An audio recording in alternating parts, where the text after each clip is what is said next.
Okay, fatso. If it's killing you want, come on. Burt Lancaster's name lights up the annals of classic Hollywood like a shimmering marquee on a summer night.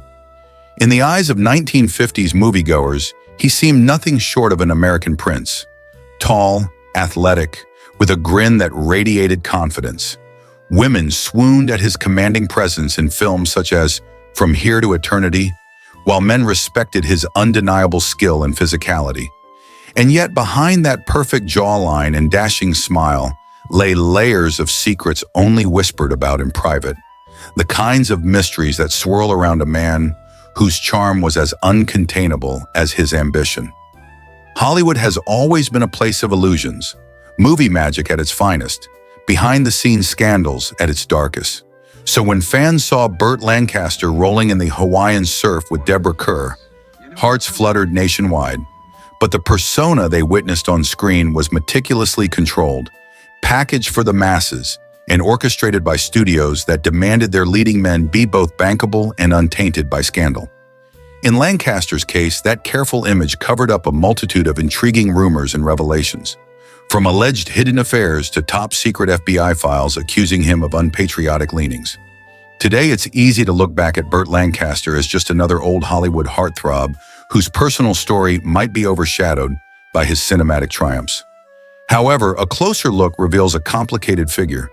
He was a streetwise kid from East Harlem who yearned to escape family turmoil by running away to join the circus. His life took hairpin turns, from the bright lights of the big top to the even brighter lights of the silver screen. And in each phase, he seemed determined to carve his own path, even if that meant courting risks and speculation. In this story, we'll delve deep into the surprising chapters of Lancaster's life, from how an accident tore him away from his acrobatic passions to his transformation into a Hollywood powerhouse who boldly demanded control over his own career. We'll examine the secrets he kept, or tried to keep, as well as the specters he couldn't fully outrun. By the time the FBI concluded its scrutiny of Lancaster, he had been marked as a potential communist sympathizer, an apparent philanderer, and possibly even someone living a double life in terms of his romantic inclinations. It's a testament to how complicated Hollywood's golden era icons can be. In a world where privacy was supposedly paramount, gossip traveled fast, and government eyes observed from every angle, it was nearly impossible to hide forever. And maybe that's the real story behind Burt Lancaster, a man who tried to maintain his golden boy image while haunted by swirling rumors and personal demons. From the moment you see him stride into frame on one of those black and white classics, you sense the electric energy. Today, let's venture beyond that glossy surface, teasing apart the myths from the truths, to see the man and the darkness that lay beneath all that polished charm. Any objections? Yeah. You're not meeting. Long before Hollywood ever heard of Burt Lancaster, he was just a scrappy kid navigating the cramped streets of East Harlem. Born in 1913, Lancaster was part of a working-class family of Irish immigrants. The neighborhood was tough, tight corridors crammed with tenements, a melting pot of families all struggling to get by. Though the grit of the city might toughen a person's exterior, it also provided a sense of community. That said, there were challenges at home. Times were hard, money was always an issue, and like many young boys in similarly strained households, Lancaster learned to dream early because dreaming was free. His childhood was marked by tension and limited means. He would later reflect that part of him always sought a grander adventure, an outlet for his restless energy and the frustrations that churned within. That sense of wonder found a home in the world of the traveling circus. For a wide-eyed Lancaster, the circus was pure magic, agile acrobats defying gravity, animals performing jaw-dropping feats, and the roar of an entranced crowd. The combination of showmanship and physical prowess spoke to him in a way that traditional pursuits never could. He soon became known for his natural athleticism, a gift that allowed him to slide effortlessly into acrobatic routines. With a close friend, Nick Cravat, often stylized in notes as Nick Cutch or Cravat, Lancaster formed a two-man act. They'd swing on horizontal bars, flip through the air, and infuse comedic flair wherever possible. At first, they signed on with the K Brothers Circus, living the precarious life of traveling performers, part excitement, part constant hustle for the next paycheck. Yet as thrilling as the circus was, reality always found a way to intrude. The pay was erratic, living conditions were meager, and each show demanded physical feats that risked life and limb. Audiences cheered, but the day-to-day existence was grueling. In a desperate bid to stay afloat, Lancaster and Cravat started performing in burlesque clubs, filling in between strip acts. This environment was entirely different from the bright lights of the main circus tent, often smoky, sometimes seedier, and certainly more adult-oriented. But it put money in their pockets and gave them a stage upon which to keep practicing their artistry. Then came the turning point, one that no performer can ever fully plan for: an injury. In 1939, Lancaster hurt his hand badly mid-performance. He sustained an infection that spread to his finger, forcing him to make an impossible choice between giving up his passion or losing the use of his finger altogether. In the end, the choice was made for him. His acrobatic career was over. After devoting his life to flying through the air and tasting the applause of onlookers, everything came crashing down. He was forced to leave behind the only life he'd dreamed of living. This moment was pivotal. For many, that dream-shattering end might have spelled a quiet fade into obscurity. But for Lancaster, adversity ignited a new spark. He might have lost the circus, but he retained an unbreakable will and the ability to captivate crowds.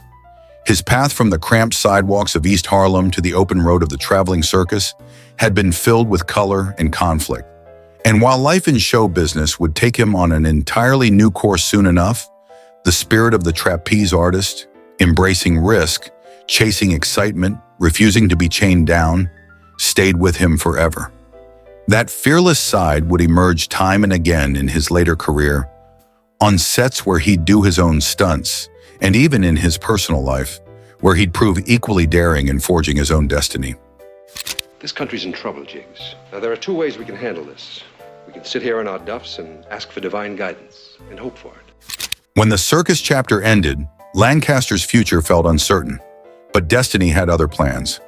In 1942, when the world was gripped by a global conflict, the United States Army drafted him. At first glance, it might have seemed like an unfortunate turn of events, another forced transition. Yet ironically, this new environment offered unexpected opportunities for someone who'd spent years enthralling audiences. Lancaster's presence and physical skills caught the notice of the Army's Special Services, the branch dedicated to entertaining and boosting morale among soldiers. This wasn't just some behind-the-scenes desk job or a post in the trenches. It was a place where Lancaster could channel his stage instincts. He joined a traveling performance group that included recognizable names like Sammy Davis Jr. and Mickey Rooney. By comparison, Lancaster was still a relative unknown, overshadowed by established entertainers. Instead of performing elaborate stunts, he ended up with a task that was more comedic than creative, turning the pages of sheet music for a pianist. It was not the glamorous spotlight he might have hoped for, but it allowed him to roam through Europe and North Africa, gather new life experiences, and remain connected, however tangentially, to performing. In an odd twist of fate, it was in this unassuming role that Lancaster met the woman who would have a profound impact on his life. Norma Anderson worked as a stenographer stationed in Italy. By chance, she spotted this tall, muscular soldier flipping pages during a performance. Intrigued, she made inquiries through a friend, and the friend arranged a blind date. The meeting clicked. They bonded over the strangeness of war-torn Europe, the longing for normalcy, and the fleeting sense of calm they found in each other's company. Once the war ended, Lancaster returned stateside with Anderson at his side. If his life had gone according to his immediate plans, he might have settled into a mundane civilian career, leaving behind any hope of stepping under the bright lights again. But the world of acting was already beckoning him. Sometimes Hollywood finds its next big star in the most improbable ways. For Lancaster, that moment arrived as he rode in an elevator to meet Anderson. A chance encounter with a producer changed his destiny forever. Invited to audition for a Broadway play, Lancaster went in with minimal experience in traditional acting, but a surplus of raw talent and confidence. He aced the audition. Though stage performances differ greatly from circus acts, he brought the same magnetic stage presence that had once wowed crowds under the big top. His success was immediate and surprising. He proved as deft with lines and emotive expressions as he had been with acrobatics. It didn't take long for another producer to notice him and suggest that he give Hollywood a shot. This was a life-altering decision. Amid the glamour of the entertainment industry, it's easy to forget how fragile that moment can be. One minute, you're a soldier turning pages in an army show. The next, you're fielding an offer to move to California, stepping onto the biggest cinematic stage of them all. Lancaster was hungry for success, ready to harness the ambition that had once fueled his circus dreams. Little did he know that behind the allure of the silver screen lurked the studio system's stringent demands, meddling executives, and constant gossip. Still, for a man who had always yearned for bigger stages, this was the sort of challenge he couldn't resist. And so began the next chapter of Burt Lancaster's life, a whirlwind journey into stardom, secrecy, and the confounding complexities of Hollywood. Sweet, what are you gonna do? I'm gonna do them like they mean to do me. Hollywood in the mid-1940s was a universe unto itself, shimmering with possibility, yet governed by powerful studios that often treated stars like puppets on strings. For Burt Lancaster, the early days of his Tinseltown adventure were both exhilarating and intimidating. He was a newcomer but carried an audacious streak, immediately demanding more than just acting roles. He wanted to produce films as well. To the seasoned moguls of the time, it was almost comical. Who was this upstart, fresh off the stage, insisting on control from the get-go? Surprisingly, a big-name producer took him seriously. But there was one condition. Lancaster had to prove his box office worth as an actor before any discussion of production deals could move forward. As luck would have it, that proof arrived quickly with The Killers in 1946. Adapted from an Ernest Hemingway short story, the film featured Lancaster opposite another rising star, Ava Gardner. The dark, moody crime drama was the perfect vehicle for Lancaster's intense screen presence. Critics raved, and audiences showed up in droves. In a matter of weeks, he went from an obscure circus performer turned soldier to one of Hollywood's most discussed new talents. During the filming of The Killers, Lancaster received news from back home that made his newfound success bittersweet. Norma Anderson was pregnant. While Lancaster seemed initially uncertain, focusing on the unstoppable momentum of his career, the situation raised alarm bells at Universal Pictures, which had him under contract. Back then, the image of a leading man had to remain untarnished. A baby out of wedlock was scandalous enough to derail a rising star's reputation. So the studio heads did what they felt was necessary to preserve Lancaster's carefully crafted persona. They orchestrated a hasty wedding in Arizona for Lancaster and Anderson, ensuring that the timeline could appear more respectable to the tabloids. It was typical of an era in which the studios had the power to intrude on actors' private lives, shaping them to fit an ideal mold. For Lancaster, who'd already bucked one system by leaving the circus circuit, it might have felt like exchanging one set of constraints for another. Yet given that fatherhood was imminent, he had little choice but to comply. The power dynamic between Hollywood studios and their stars was a tangled dance. On the one hand, the studios provided opportunities, turning unknowns into household names overnight. On the other, those same studios often held near total control over an actor's life choices, from the roles they played to their marital arrangements. Thus, Burt Lancaster began a new phase of his life. Husband, father, and verified star, all in a single stroke. Perhaps ironically, while the wedding might have been cloaked in scandal control, it still laid a foundation for a family life he would publicly maintain. Though behind the scenes, rumors of infidelity would abound for decades. As Lancaster's profile soared, he found himself juggling a blossoming career with domestic obligations. The success of The Killers cemented him as a leading man capable of intense, layered performances. His smoldering eyes, athletic build, and sultry grin made him a fantasy figure, but he was also recognized for his strong sense of character, adding depth to even the most conventional roles. Indeed, the once reluctant thespian had arrived, and the industry took note.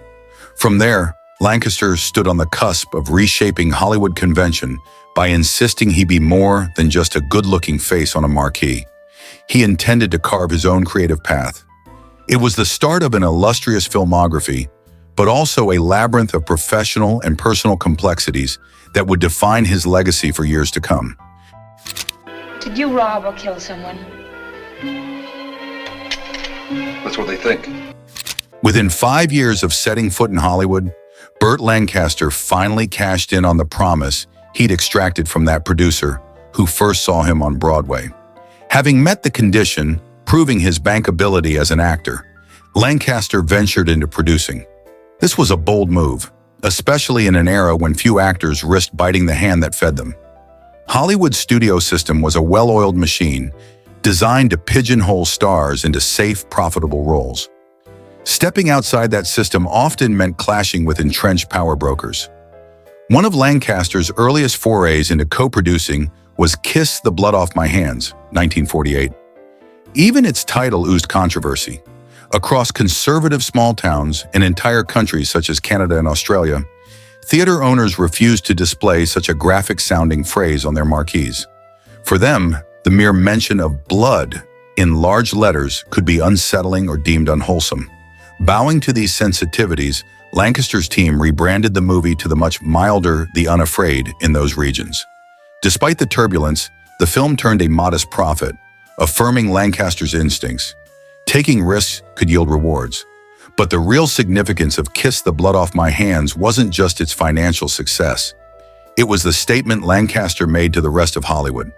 By insisting on control behind the camera, he positioned himself as one of the industry's earliest examples of actor-producer autonomy. Traditionally, actors functioned as cogs in the studio machine, handed scripts and told when and where to show up. Lancaster sought to upend that dynamic, forging a path for future stars like Clint Eastwood, Warren Beatty, and Barbra Streisand, all of whom would eventually demand greater creative influence. That Lancaster made these strides without losing audience favor is a testament to both his star power and his unwavering determination. Fans were just as entranced by his off-screen persona, charismatic, often rebellious, as they were by the characters he portrayed on screen. And so studios found themselves in a bind.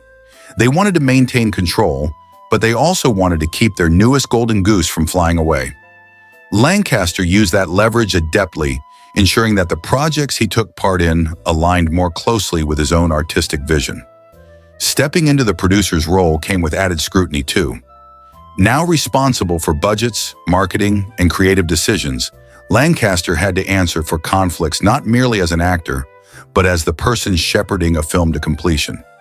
Every detail of production, from script selection to final cut, was a reflection of his preferences and political leanings. This level of influence, especially in the late 1940s, could raise eyebrows. After all, Hollywood was entering a period of heightened political tension, an era that coincided with the infamous blacklist years in the House Un-American Activities Committee, HUAC. Soon, even small decisions, like praising the working class in a film's dialogue, could be cast in a suspicious light by government authorities. Yet in these early days of his producing ambitions, Lancaster remained laser-focused on pushing creative boundaries. He wanted to inject stories with grit and nuance, unconcerned if mainstream audiences found it a bit too dark or challenging. The truth is, his background, his rough Harlem childhood, time spent as an acrobat in Army service, had prepared him to navigate adversity. Now as he stepped behind the camera, he applied that same tenacity, blending star power with a visionary appetite for risk. This was Burt Lancaster setting the course for the rest of his career, refusing to be contained, forging ahead with a signature blend of artistry and audacity. Rest of you men, listen to me. I want every man to get his rifle, go to his bunk, and stay there. And I mean stay there! By 1953, the industry had started to see Burt Lancaster as a true heavyweight, both in terms of star appeal and creative influence. Yet the film that forever sealed his fate as one of Hollywood's top romantic leads was From Here to Eternity. Adapted from James Jones's novel and directed by Fred Zinnemann, it featured an ensemble cast that included Montgomery Clift, Frank Sinatra, Deborah Kerr, and Donna Reed. But it was Lancaster and Kerr who would walk away as the film's most iconic pair, thanks to an unforgettable beach scene in Hawaii. Filming that moment wasn't straightforward. Originally, the script called for a relatively tame love scene, one that would involve the two standing up while they shared a kiss. Lancaster, perhaps sensing a spark of cinematic magic, had a better idea. Shift the action to the shore, let the waves roll over them, and capture the raw passion beneath the open sky. The director loved the suggestion, and so did Kerr. The crew prepared for an unusual day's shoot, dealing with the unpredictability of surf and sand. The result? A moment so sultry and evocative that it practically burned itself into film history.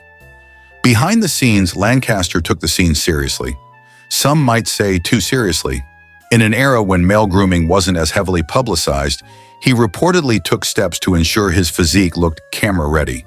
He did push-ups in between takes and even shaved his chest hair to highlight muscle definition. Even more striking was the rumored chemistry between Lancaster and Kerr. While Kerr later insisted that any spark remained strictly on screen, Lancaster hinted in interviews that something electric existed between them. Whether that intangible connection ever manifested off-camera, no one will ever fully know. But the sizzling on-screen result fueled gossip for decades. From Here to Eternity carried high stakes for Lancaster in more ways than one. It wasn't just an opportunity to display his romantic chops. It was a chance to prove that he could stand out in a cast brimming with talent. He felt a certain intimidation from Montgomery Clift, already widely respected for his method-style depth and emotional vulnerability. In fact, Lancaster even admitted to trembling in their first scene together, a vulnerability he rarely displayed. Tension sometimes flared on set. As Lancaster struggled to balance his lines with camera blocking and an undercurrent of rivalry, director Fred Zinnemann, usually calm and collected, reached a boiling point. On one particularly stressful day, Zinnemann essentially told Lancaster to go screw himself. Yet their friction never overshadowed the film's eventual success. When the movie premiered, it roared onto the scene with an impact few had anticipated. Critics hailed its nuanced performances and bold storytelling. Audiences, captivated by the romance, flocked to theaters in droves. The Academy took notice, granting multiple nominations. Lancaster found himself up for Best Actor, although in the end, he and fellow nominee Montgomery Clift canceled each other out in the voting, leaving William Holden to take the statuette for Stalag 17. No matter, by then, Lancaster's screen presence in that rolling surf kiss had become the talk of a generation, a sequence so steamy it pushed the boundaries of a production code that frowned on overt displays of sexuality. The movie's massive success catapulted Lancaster further into the stratosphere of Hollywood stardom.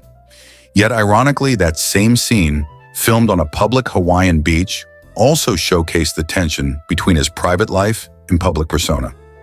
The studios wanted him to remain an ideal fantasy figure, romantic, chiseled, and impeccably masculine. Gossip magazines and tabloids thrived on any hint of scandal, from rumored feuds with co-stars to speculation about off-screen affairs. Nonetheless, From Here to Eternity solidified Lancaster's name in Hollywood lore, ensuring that no matter what conflicts lay ahead, he'd always be remembered for that wave-battered kiss. While From Here to Eternity glorified Burt Lancaster as an inimitable leading man, off-camera whispers painted a more layered picture. Rumors of his affairs swirled constantly, some with big-name actresses like Marlene Dietrich, others with behind-the-scenes crew. Hollywood was notorious for hush-hush romances and fleeting dalliances, yet Lancaster's exploits seemed particularly prolific, at least according to the rumor mill.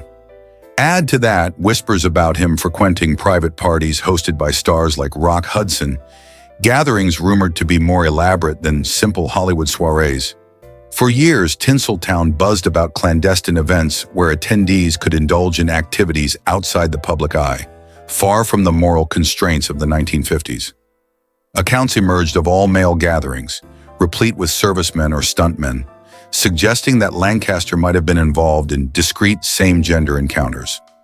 Whether these stories held truth or were mere tabloid fodder remains unresolved. Yet such rumors kept swirling, buoyed by the social climate of the time that stigmatized anything hinting at non-traditional relationships. Hollywood's top brass often went to great lengths to quash any whiff of scandal that could tarnish a star's box office appeal. As if that wasn't enough to keep him in the tabloids, Lancaster also found himself under federal scrutiny, specifically from J. Edgar Hoover's FBI. Hoover viewed Hollywood's more liberal-leaning luminaries with suspicion, driven by the larger Cold War paranoia that ran rampant through governmental institutions. The fear of communist infiltration, stoked by the House Un-American Activities Committee, put actors, directors, and writers under the microscope. Even mild support of workers' rights or philanthropic gestures that could be misinterpreted as red-leaning could land a star on a watch list. In Lancaster's case, the FBI reportedly flagged him for lines he spoke in certain films that seemed sympathetic to the working class. Coupled with personal intelligence gleaned from rumors or hearsay, Hoover's bureau compiled a file on the actor. These files, which remained classified for decades, suggested that Lancaster might be not only sympathetic to socialist or communist ideals, but also living a secret life at odds with the wholesome image the studios projected. During Hollywood's age of blacklisting, an FBI file could spell career suicide. Anyone branded a communist sympathizer might be suddenly left without work, blacklisted by all major studios, and forced either to recant publicly or face professional exile. Lancaster, however, was no ordinary actor. His popularity, combined with his behind-the-scenes role as a producer, gave him a layer of protection others might not have enjoyed. He also proved savvy in navigating the political climate, neither confirming nor aggressively denying the FBI's implications. In doing so, he escaped the worst fallout that hobbled the careers of so many. Still, the insinuation that he might harbor communist sympathies or that he could be part of an underground LGBTQ+ community hung around him like a persistent fog. Some argued that these allegations were politically motivated or even fabricated to keep a high-profile liberal actor in check. Others believed they held grains of truth, gleaned from the quiet corners of Hollywood's secret nightlife. No matter the reality, the swirl of gossip, suspicion, and official scrutiny underscored the precarious balance Lancaster had to maintain. He was a major star and a man with private desires and political stances that didn't always align with mainstream 1950s values. And that tension would keep fueling talk about Burt Lancaster long after his greatest box office hits. Hello, I'm Burt Lancaster, back visiting my old hometown, New York City. In the midst of swirling questions about his loyalty and private life, Burt Lancaster continued building a reputation as someone unafraid to voice strong opinions, especially on matters of social justice. The 1960s, particularly in the United States, was a decade of monumental upheaval. The civil rights movement, anti-war protests, and broader challenges to traditional power structures. While many Hollywood stars chose to stay silent, fearing professional repercussions, Lancaster stepped forward. He became an outspoken supporter of equal rights, aligning himself with causes that championed African Americans during a period rife with racial tension. One notable example was his attendance at the historic 1963 March on Washington, where Dr. Martin Luther King Jr. delivered his iconic "I Have a Dream" speech. By that time, Lancaster was already a household name, easily recognized by fans and critics alike. The fact that he put his public presence behind the protest carried weight. He reportedly overcame his own fear of flying, boarding a plane to Washington to stand in solidarity with thousands demanding an end to racial injustice. That same resolve saw him back on a plane the very next day to resume filming in Europe. This kind of civic engagement didn't go unnoticed, especially by conservative elites. Years later, President Richard Nixon compiled his notorious enemies list, a document that included the names of public figures Nixon perceived as political threats. Lancaster's activism placed him squarely on that list, alongside other Hollywood icons like Jane Fonda, Paul Newman, and Barbra Streisand. For Lancaster, it was something of a backhanded badge of honor, proof that his convictions reached the ears of those who wanted to silence him. Simultaneously, he continued to wield considerable influence in Hollywood. He had a hand in producing critically successful films like Marty, 1955, which garnered both an Academy Award for Best Picture and the Cannes Palme d'Or. He starred in countless other titles that cemented his versatility, from gritty noir to sweeping epics and even comedic roles. Yet no matter how many hits he racked up, Lancaster's personal life continued to churn the rumor mill. Some believe that his activism stemmed from a deeper sense of empathy born of his experiences in East Harlem. Others speculated that his readiness to challenge societal norms extended to his private life, including the possibility that he had same-gender relationships. Whatever the truth, Lancaster forged ahead, unperturbed by malicious gossip. He managed a balancing act of fame and activism, never fully succumbing to either the restrictions of a conservative industry or the potential backlash from powerful figures in Washington. Perhaps it was that Harlem grit, or the resilience he developed while living on the road with the circus, that steeled him for the conflicts swirling around him. Most actors might have withered under the combined glare of tabloids, governmental scrutiny, and studio interference. Lancaster, on the other hand, thrived. He parlayed his star power into a platform for social change, effectively weaponizing his celebrity in service of causes that mattered to him. And though these stands won him admirers among progressives and fans who appreciated his social conscience, they also sparked hostility among those who saw his activism as a threat. Lancaster's readiness to speak up, to stand against racial injustice, and to question governmental policies positioned him as an actor unafraid to challenge the status quo. For some, that made him a hero. For others, an unpredictable radical. Yet through it all, he never lost his place as one of Hollywood's most bankable stars, managing to maintain an enviable film career that carried him well into his later years. I watch you. Huh? The place where we live. I watch you. By the time Burt Lancaster reached his 60s, many in Hollywood believed his days as a romantic lead were numbered. Aging often relegated male stars to fatherly or mentor-like roles, especially in that era. But Lancaster, true to form, continued challenging expectations. One of his most memorable late-career performances was in the 1980s Atlantic City, where he starred opposite Susan Sarandon. The film, directed by Louis Malle, cast Lancaster as an older small-time gangster, still clinging to dreams of grandeur. Sarandon, then in her early 30s, played a casino worker with aspirations of her own, setting the stage for an unexpected but compelling attraction between their characters. Critics adored his portrayal, seeing in it the refined craft of a seasoned actor who had matured from the brash physicality of his youth into a performer capable of nuanced subtlety. The role earned Lancaster multiple awards from critics' associations and another Oscar nomination. Although he lost that year to Henry Fonda for On Golden Pond, the acclaim revitalized Lancaster's status as a serious actor with depth far beyond his matinee idol past. Off-screen, rumors persisted about his private activities. Tales of endless affairs circulated in memoirs and biographies of those who had crossed paths with him. Some gossiped that his rumored same-gender liaisons, should they be real, were continuing discreetly, while others suggested that Lancaster, ever the ladies' man, had merely slowed down due to age and health issues. The truth remained elusive, obscured by Hollywood's unspoken rule that what happened behind closed doors stayed out of the limelight, unless you were unlucky enough to provoke official or tabloid investigations. During this period, he also maintained a presence in the realm of high-profile productions, like the disaster film Airport, 1970. Though he publicly dismissed the movie as the worst piece of junk ever made, it was a massive hit and further padded his bank account, thanks in part to a profit-sharing deal. That contradiction, starring in a film he personally disdained, yet benefiting financially, underscored the dual nature of his later career. He still needed to secure bankable roles to remain relevant and fund his more ambitious projects, but he also felt increasingly critical of formulaic big-budget vehicles. Meanwhile, the rumor mill kept churning. Hollywood watchers never tired of dissecting the personal angles.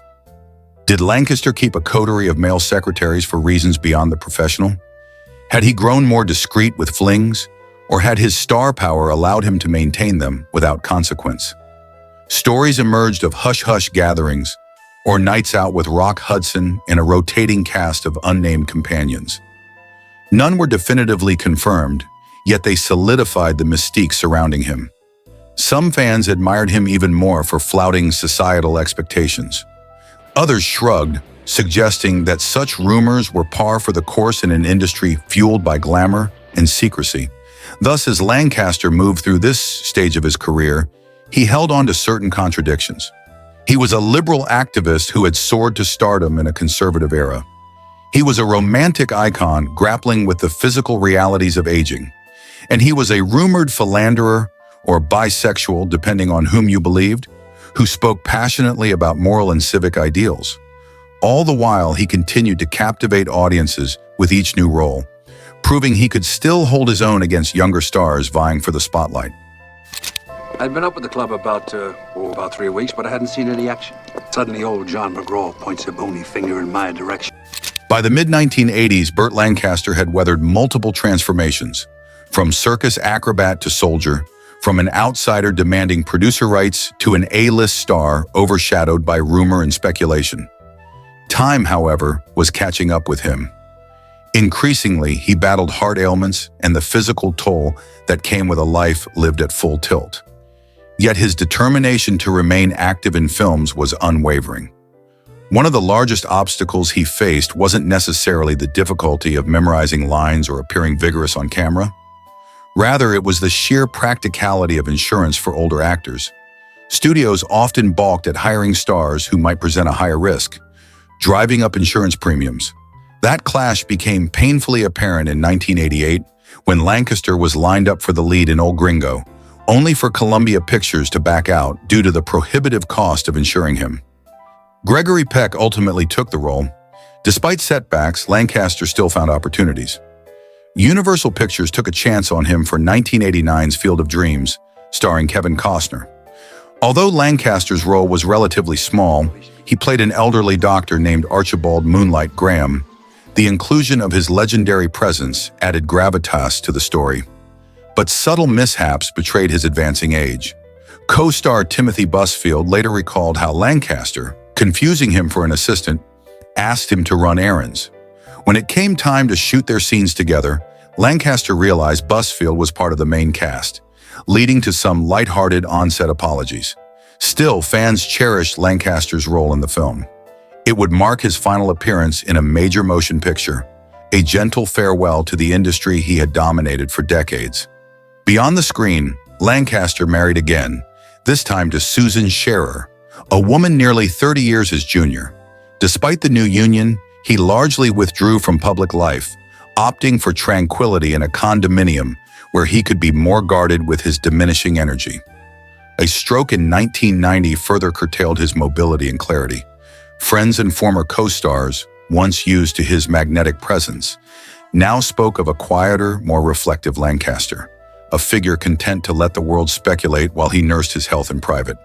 He passed away in 1994, reportedly with Scherer by his side. The Hollywood press eulogized him as one of the last great stars of the golden era, a man whose achievements spanned multiple decades, from black and white classics to the cusp of the modern cinematic age. But in the hush after his funeral, the old rumors were never fully laid to rest. Some used his demise as a pretext to gossip, re-airing claims of secret parties or questionable politics. Others honored the complexities of his life, acknowledging that no Hollywood icon, particularly one from that conservative epoch, could truly live openly if their preferences or beliefs diverged from the mainstream.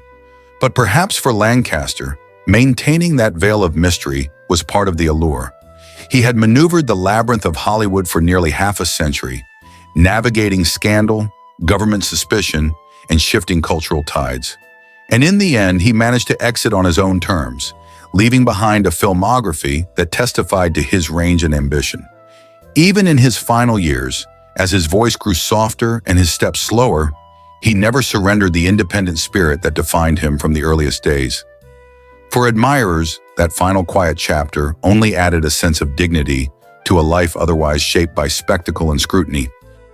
We just don't recognize the most significant moments of our lives while they're happening. There'll be other days. I didn't realize that was the only day. Burt Lancaster's story resonates as a sweeping narrative of ambition, daring, and hidden contours.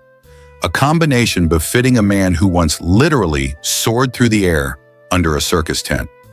From the gritty streets of East Harlem, he catapulted himself into the epicenter of American entertainment, first as an athletic wonder, later as a soldier, then as Hollywood's romantic leading man, and ultimately as a multifaceted producer. Each reinvention reflected a spirit unafraid of risk, whether it was defying the studio system to claim control over his own career or championing civil rights at a time when many celebrities cowered before the threat of blacklisting. Behind the camera, the rumor mill churned incessantly, weaving tales about his private desires, political leanings, and complicated relationships. Some rumors suggested clandestine same-gender affairs. Others claimed countless flings with leading ladies and production assistants alike. The FBI, influenced by J. Edgar Hoover's obsession with rooting out subversives, cast a wary eye on Lancaster, connecting his outspoken stances and filmic choices to possible communist sympathies. The truth behind these investigations remains nebulous. Were they genuine concerns or a pretext to muzzle a performer who refused to toe the line? Even after his passing in 1994, newly released documents and persistent whispers reignited debates about Lancaster's real identity. Yet the essence of his allure might lie in the fact that we'll never have all the answers. He lived during a period when Hollywood's glitter often camouflaged deeper shadows. It was a culture of secrets preserved through ironclad studio contracts, hush money, and an unspoken code of loyalty among insiders. For Lancaster, who was rumored to challenge every norm, from who he loved to what political creed he followed, the protective bubble of old Hollywood offered just enough cover to keep the rumors alive but never fully substantiated. In examining his life, one sees a striking duality. He was a champion of personal freedom, both for himself and for oppressed communities, yet he operated in an industry known for stifling authenticity. He performed heroic roles on screen, but dealt with his own moral complexities off it. This contradiction is precisely why he endures as such a fascinating figure. He epitomized the best of Hollywood, the glamour, the artistry, the rebellious spirit, and also its darker undercurrents of manipulation, censorship, and rumor-based power struggles. Ultimately, Burt Lancaster left behind a body of work that continues to enchant new generations, from the swirling passions of From Here to Eternity to the wistful reflection of Atlantic City. His influence as a pioneer, someone unafraid to produce, to speak out politically, and to push back against the limitations of typecasting, set a precedent for the independent creative freedoms many enjoy today. And while the darkness he carried, whether in the form of personal secrets or the unwarranted condemnation by authority figures, never fully came to light, it remains an integral part of his lore. In the grand tapestry of Hollywood legends, Lancaster stands out as a figure of strength, complexity, and unbridled charisma. He was the rebellious trapeze artist who vaulted over constraints, the unstoppable leading man who took on the establishment to make his own films, and the social crusader who earned a place on Nixon's infamous list. Even now, decades after his final bow, these elements fuse into a legacy both luminous and enigmatic. For audiences, that very enigma keeps his memory alive. The grand illusions of Hollywood might try to smooth over every wrinkle, but for a star as vital and multifaceted as Burt Lancaster, it's the shadows, those hushed speculations, that make his story truly unforgettable. You were good.